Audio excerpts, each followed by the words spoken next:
Good morning everyone. Welcome to Radha Madhav online classes.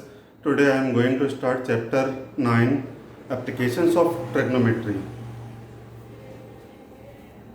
In this chapter, using the trigonometric formulas, we find the distance between two places or the height of any object. That's why this chapter is also called height and distance, because in this we find mostly height or distances. So there are some basic terms before starting the chapters. Number 1, horizontal line.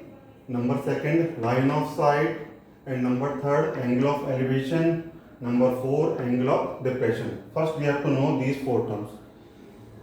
Suppose students, this is the observation point from where an observer see the object,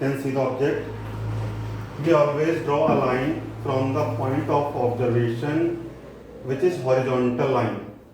This line is called horizontal line, and the line joining the observation point to the object, whether object is above the horizontal line or below the horizontal line, the line joining the observation point, or you can say eye of an observer to the object, is called line of sight. That's why this is line of sight, this is also line of sight.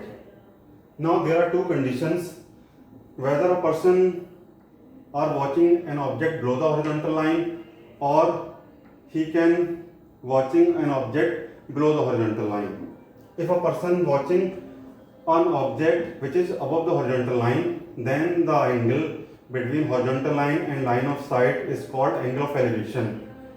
Whereas when observer are watching an object below the horizontal line, then the angle between horizontal line and line of sight is called angle of depressions. And the formula which you required in this chapter are the 6 trigonometric ratio. You have studied in chapter 8 in first exercise, that is sin theta is equal to perpendicular hypotenuse, cos theta is equal to base upon hypotenuse, tan theta is equal to perpendicular upon base, cot theta is equal to base upon perpendicular, sec theta is equal to height upon base, hypotenuse upon base, and cosec theta is equal to hypotenuse upon perpendicular. And the sine, cos, tan, cot, sec and cosec values of 3 angles, that is 30 degree, 45 degree and 60 degree. Mostly these angles are used in this chapter. I hope you will understand the basic terms and formula which we required in the chapter 9. Students, in next video we will discuss some questions of this chapter. Thank you, students.